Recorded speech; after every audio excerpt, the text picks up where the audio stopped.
Hello, back with Charlie and the Chocolate Factory, Chapter 7. Augustus Gloop goes up the pipe.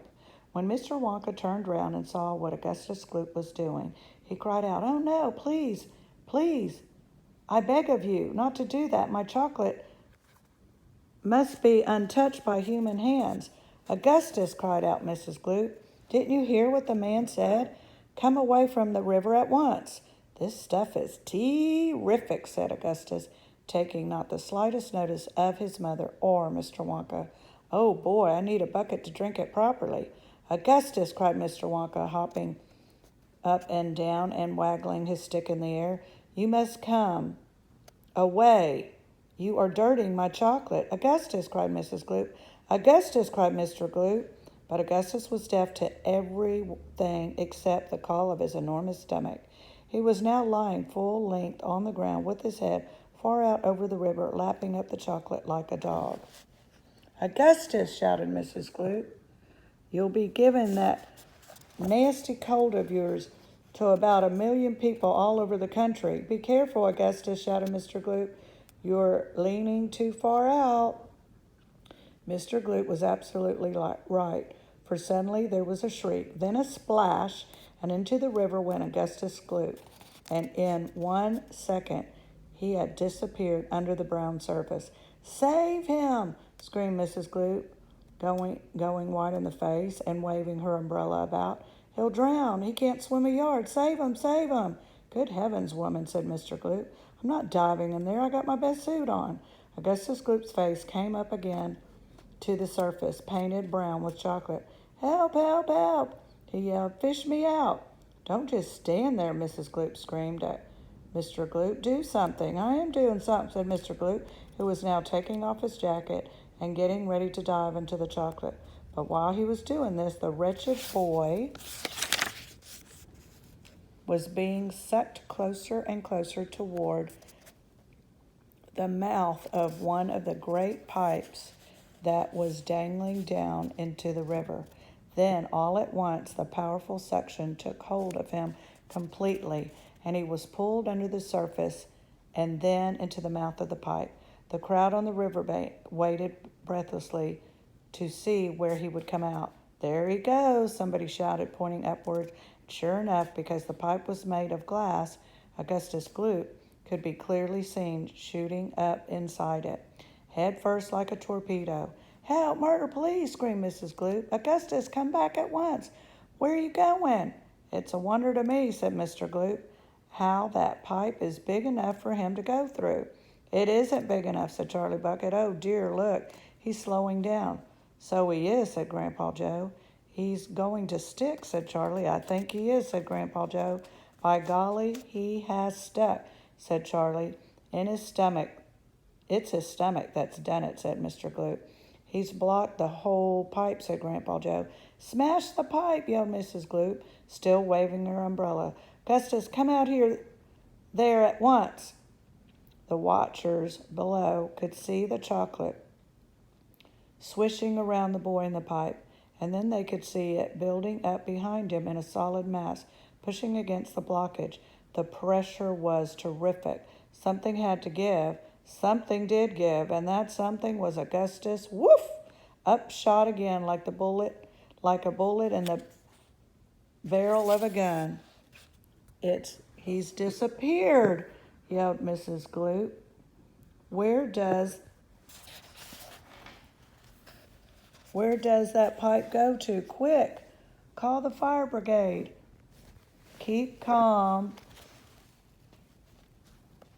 Keep calm," cried Mr. Wonka. "Keep calm. Oh, my dear lady, keep calm. There is no danger whatsoever. Augustus has gone on a little journey, that's all. A most interesting little journey, but he'll come out of it fine. You just wait and see." "How can he possibly come out just fine?" snapped Mrs. Gloop. He'll be made into marshmallows in 5 seconds. "Impossible," cried Mr. Wonka. "Unthinkable, inconceivable, absurd. He can never be made into marshmallows." "And why not, may I ask?" shouted Mrs. Gloop. "Because that pipe doesn't go to the marshmallow room. Mr. Wonka answered. It doesn't go anywhere near that pipe. That pipe, the one Augustus went up, happens to lead directly to the room where I make the most delicious kind of strawberry-flavored chocolate-coated fudge. Then he'll be made into strawberry-flavored chocolate fudge, screamed Mrs. Gloop. My poor Augustus, they'll be sending him to the pound all over the country tomorrow morning. Quite right, said Mr. Gloop. I know I'm right, said Mrs. Gloop.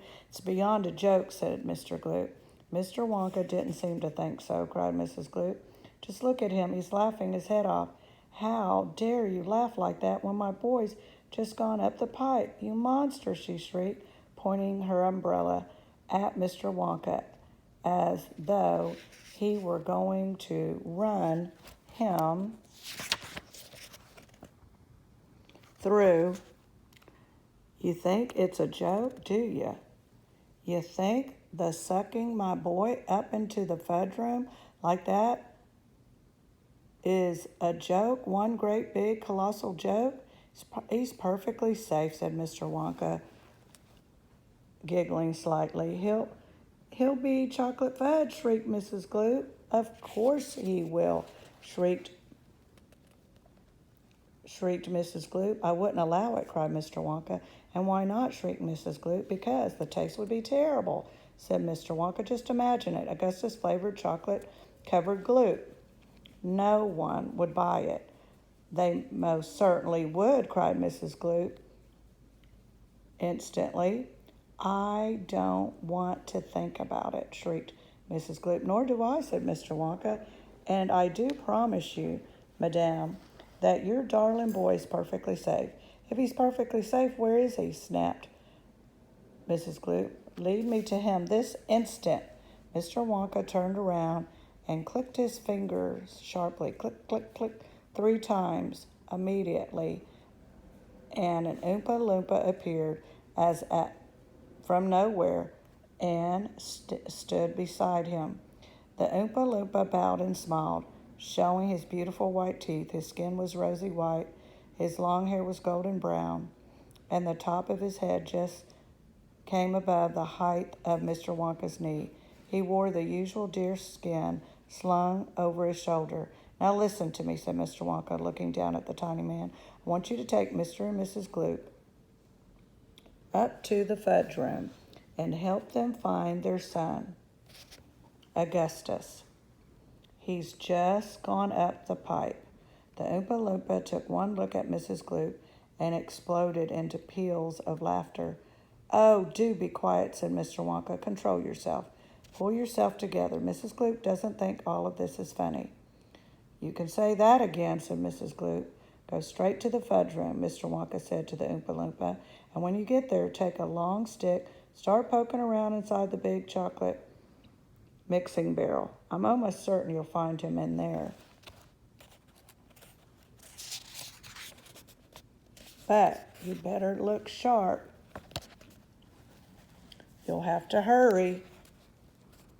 If you leave him in the chocolate mixing barrel for too long, he's liable to get poured into the fudge boiler, and that really would be a disaster, wouldn't it?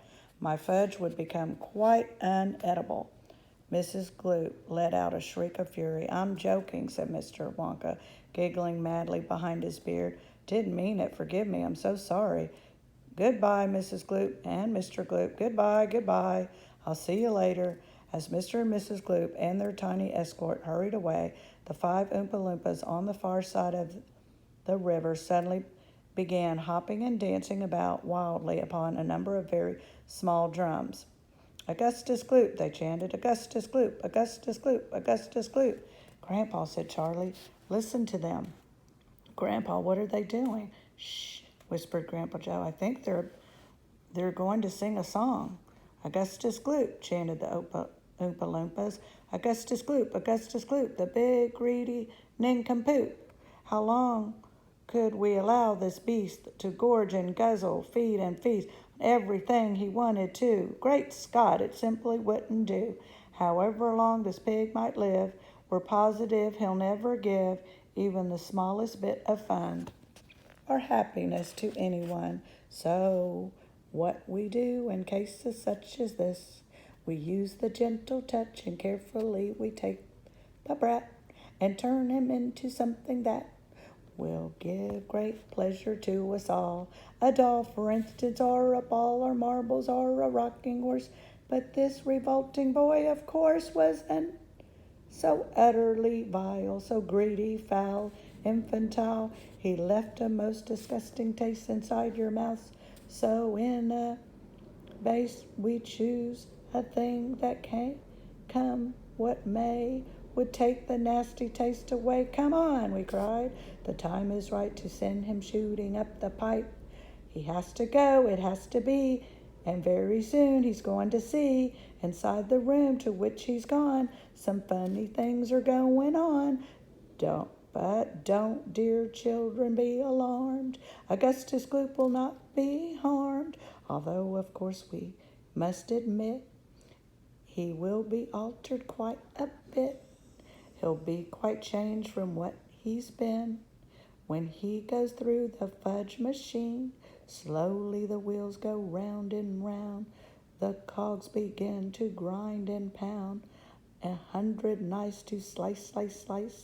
We add some sugar, cream, and spice.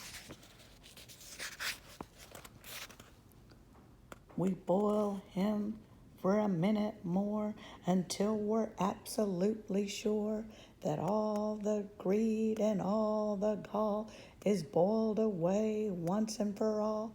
Then out he comes, and now by grace a miracle has taken place.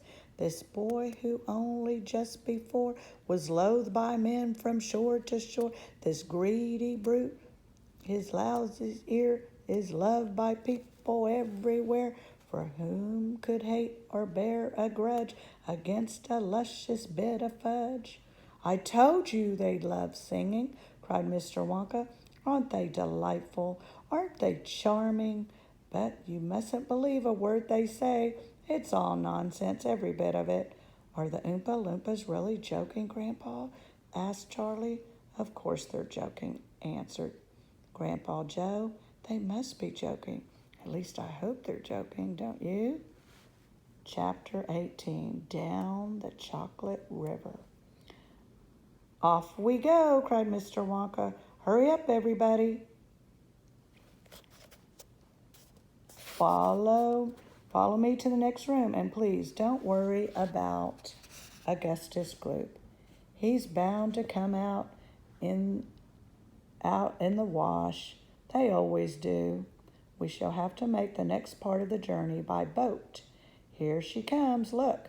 A steamy mist was rising up now from the great warm chocolate river, and out of the mist there appeared suddenly a most fantastic pink boat. It was a large open rowboat with a tall front and a tall back, like a Viking boat of, what does that say? Of old, and it was such a shining, sparkling, glistening pink color that the whole thing looked as if it were made of bright pink glass. There were many oars on either side of it, and as the boat came closer, the watchers on the riverbank could see that the oars were being pulled by masses of Oompa Loompas, at least 10 of them to each oar. This is my private yacht, cried Mr. Wonka, beaming with pleasure. I made her by hollowing out an enormous boiled sweet. Isn't she beautiful? See how she comes, cutting through the river. The gleaming pink boiled sweet boat glided up the riverbank. 100 Oompa Loompas rested on their oars and stared up at the visitors. Then suddenly, for some reason best known to themselves, they all burst into shrieks of laughter. What's so funny? Asked Violet Beauregard. Oh, don't you worry about them, cried Mr. Wonka. They're always laughing. They think everything's a colossal joke. Jump into the boat, all of you. Come on, hurry up. As soon as everyone was safely in, the Oompa Loompas pushed the boat away from the bank and began to row swiftly down the river. Hey there, Mike TV, shouted Mr. Wonka. Please.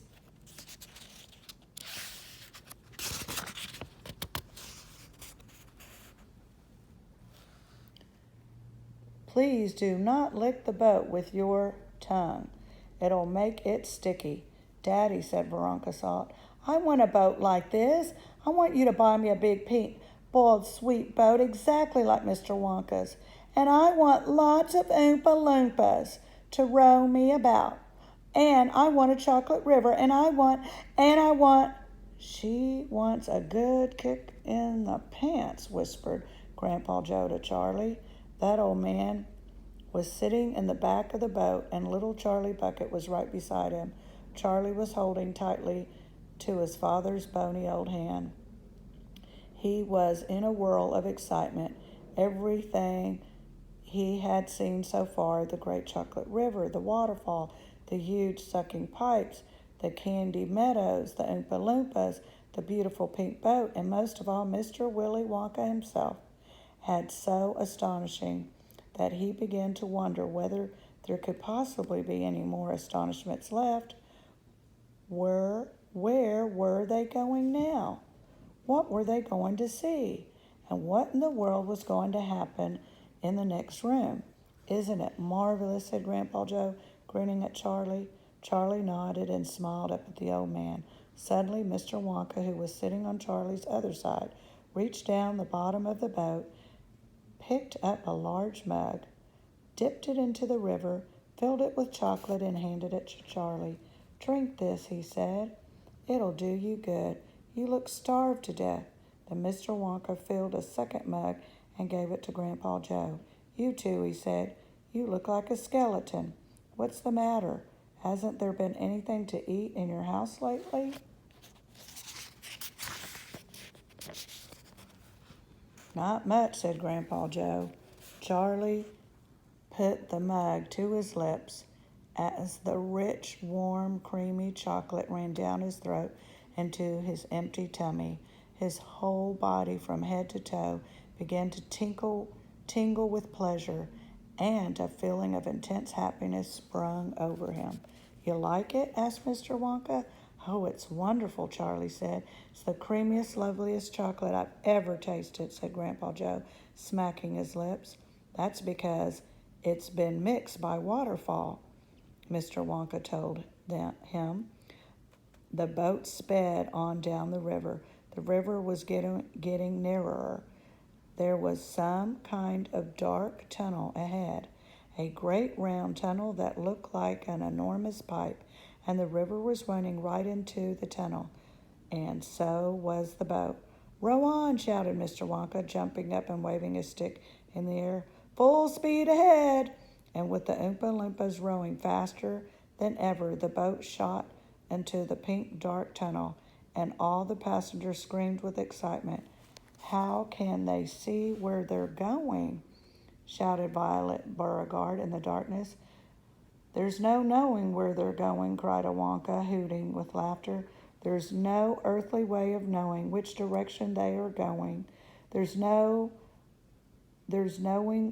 where they're rowing or which way the river's flowing. Not a speck of light is showing. So the danger must be growing, for the rowers keep on rowing, and they're certainly not showing any signs that they are slowing. He's gone off his rocker, shouted one of the fathers. Fathers, aghast, and other parents joined in the chorus of frightening shouting. He's crazy, they shouted. Now notice all the synonyms they use for crazy. He's balmy, he's nutty, he's screwy, he's batty, he's dippy, he's dotty, he's duffy, he's goofy, he's beany, he's buggy, he's wacky, he's loony. No, he is not, said Grandpa Joe. Switch on the light, shouted Mr. Wonka, and suddenly on came the lights, and the whole tunnel was brilliantly lit up, and Charlie could see that they were indeed inside a gigantic pipe, and the great upward curving walls of the pipe were pure white and spotlessly clean. The river of chocolate was flowing very fast inside the pipe, and the Oompa Loompas were all rowing like crazy, and the boat was rocketing along in a furious pace. Mr. Wonka was jumping up and down in the back of the boat, and calling to the rowers to row faster and faster still.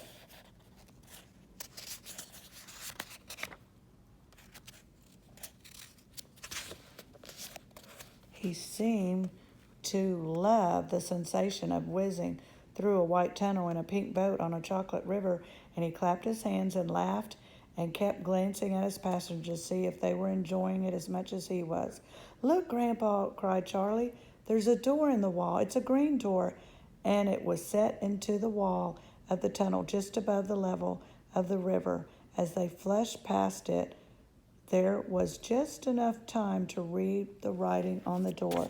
"Storeroom number 54, it said. "All creams, dairy cream, whipped cream, violet cream, face, let's say, coffee cream, pineapple cream, vanilla cream, and hair cream." "Hair cream?" cried Miss Mike TV. You don't use hair You don't use hair cream." "Row on," shouted Mr. Wonka. "There's no time to answer silly questions." They shrieked past a black door. "Storeroom number 71, it said on it. Whips, all shapes and sizes." "Whips?" cried Veronica Salt. "What on earth is whips for?" "For whipping cream, of course," said Mr. Wonka. "How can you whip cream without whips?" Whipped cream isn't whipped cream at all unless it's been whipped with whips.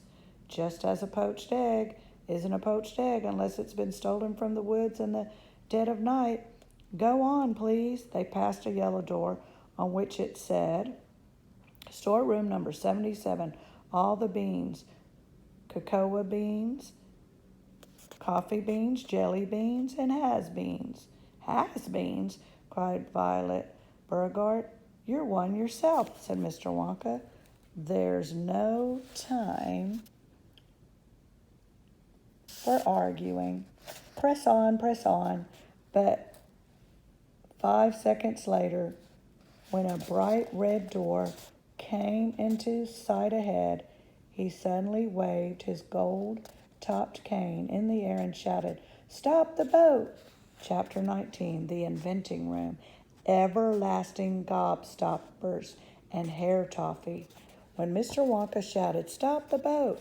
the Oompa Loompas jammed their oars into the river and backed water furiously. The boat stopped. The Oompa Loompas guided the boat alongside the red door. On the door it said, "Inventing Room, Private, Keep Out." Mr. Wonka took a key from his pocket, leaned over the side of the boat, put the key in the keyhole. "This is the most important room in the entire factory," he said. "All my most secret new inventions are cooking and simmering in here. Old Fickelgruber would give his front teeth to be allowed inside just for 3 minutes. So would Prodnews and Slugworth and all the other rotten chocolate makers. But now listen to me. I want no messing about when you go in. No touching, no meddling, no tasting. Is that agreed?" "Yes, yes," the children cried. "We won't touch anything." Up to now, Mr. Wonka said, nobody else, not even an Oompa Loompa, has ever been allowed in here. He opened the door and stepped out of the boat into the room. The 4 children and their parents all scrambled after him. "Don't touch," shouted Mr. Wonka, "and don't knock anything over." Charlie Bucket stared around in the gigantic room in which he now found himself. The place was like a witch's kitchen. All about him, black metal pots were boiling and bubbling on huge stoves, and kettles were hissing, and pans were sizzling, and strange iron machines were clacking and sputtering, and there were pipes running all over the ceiling and walls. The whole place was filled with smoke and steam and delicious, rich smells. Mr. Wonka himself had suddenly become even more excited than usual, and anyone could see that this was the room he loved best of all. He was hopping about among the saucepans and the machines like a child among his Christmas presents, not knowing which thing to look at first. He lifted the lid from a huge pot and took a sniff. Then he rushed over and dipped a finger into a barrel of sticky yellow stuff, had a taste, and he skipped across to one of the machines, turned half a dozen knobs this way and that. Then he peered anxiously through the glass door of a gigantic oven, rubbing his hands and cackling with delight at what he had saw inside. Then he ran over to another machine, a small, shiny affair that kept going push, push, push, push, push. And every time it went push, a large green marble dropped out of it into a basket on the floor. At least it looks like a marble. Everlasting Godstoppers, cried Mr. Wonka proudly. And here you can see Mr. Wonka looking into his pots and pans and seeing what they're inventing and testing it out. They're completely new. I'm inventing them for children who are given very little pocket money. You can put an everlasting gobstopper in your mouth and you could suck it and suck it and suck it and suck it and suck it, and it will never get any smaller. It's like gum, cried Violet Beauregard. It's not like gum, Mr. Wonka said. Gum is for chewing. And if you try chewing one of these gobstoppers, here you'll break your teeth off. But they'll taste terrific, and they'll change color once a week. And they'll never get any smaller. They never disappear, never. At least I don't think they do. There's one of them being tested this very moment in the testing room next door, and Oompa Loompa is sucking it. He's been sucking it for nearly a year now without stopping, and it's still good as ever. Now, over here, Mr. Wonka went on, skipping excitedly across the room to the opposite wall. Over here, I am inventing a completely new line in toffees. He stopped beside a large saucepan. The saucepan was full of thick, gooey, purplish treacle, boiling and bubbling. By standing on his toes, little Charlie could see inside it. That's hair toffee, cried Mr. Wonka. You eat it just one tiny bit of that, and in exactly half an hour, a brand new, luscious, thick, silky, beautiful crop of hair will start growing all over the top of your head, and a mustache and a beard. A beard, cried Veruca Salt. Who wants a beard, for heaven's sake? It would suit you very well, said Mr. Wonka. But unfortunately, the mixture's not quite right yet. I've got it too strong. It works too well. I've tried it on Oompa Loompa yesterday in the testing room, and immediately a huge beard started shooting out of his chin, and the beard grew so fast that soon it was traveling all over the floor in a thick, hairy carpet. It was growing faster than we could cut it. In the end, we had to use a lawnmower to keep it in check. But I'll get the mixture right soon. And when I do, then there'll be no excuse any more little boys and girls going about with bald heads. But Mr. Wonka, said Mike TV, little boys and girls never do go about with. Don't argue, my dear child. Please don't argue, cried Mr. Wonka. It's such a waste of precious time. Now, over here, if you will step this way, I'll show you something that I'm terrifically proud of. Oh, do be careful. Don't knock anything over. Stand back. Chapter 20, The Great Gum Machine. Who do you think's going to love that? Mr. Wonka led the party over to a gigantic machine that stood in the very center of the inventing room. It was a mountain of gleaming metal that towered high above the children and their parents. Out of the very top of it, there sprouted hundreds and hundreds of thin glass tubes, and the glass tubes all curled downwards and came together in a bunch and hung suspended over an enormous round tub as big as a bath. Here we go, cried Mr. Wonka. And he pressed 3 different buttons on the side of the machine. A second later, a mighty rumbling sound came from inside it. and the whole machine began to shake most frighteningly, and steam began hissing out of it all over. And then suddenly the watchers noticed that runny stuff was pouring down insides of all the hundreds of little glass tubes and squirting out into the great tube below. And in every single tube, that runny stuff was of a different color, so that all the colors of the rainbow and many others as well came sloshing and splashing into the tub. It was a lovely sight, and when the tub was nearly full, Mr. Wonka pressed another button, and immediately the runny stuff stopped running out of the tubes. The rumbling sound disappeared, and a whirring noise took its place. And then a giant whizzer started whizzing round inside the enormous tub, mixing up all the different colored liquids like an ice cream soda. Gradually, the mixture began to froth. It became frothier and frothier and turned from blue to white to green to brown to yellow and then to blue again. "Watch," said Mr. Wonka. Click went the machine, and the whizzer stopped whizzing. And now there came a sort of sucking noise, and very quickly all the blue frothy mixture in the huge basin was sucked back into the stomach of the machine. There was a moment of silence, then a few queer rumblings were heard. Then silence again. Then suddenly the machine let out a monstrous, mighty groan, and at the same moment a tiny drawer, no bigger than a drawer, like a slot machine, popped out of the side of the machine. And in the drawer there was something so small and thin and gray that everyone thought it must be a mistake. The thing looked like a little strip of gray cardboard. The children and their parents stared at the little gray strip lying in the drawer.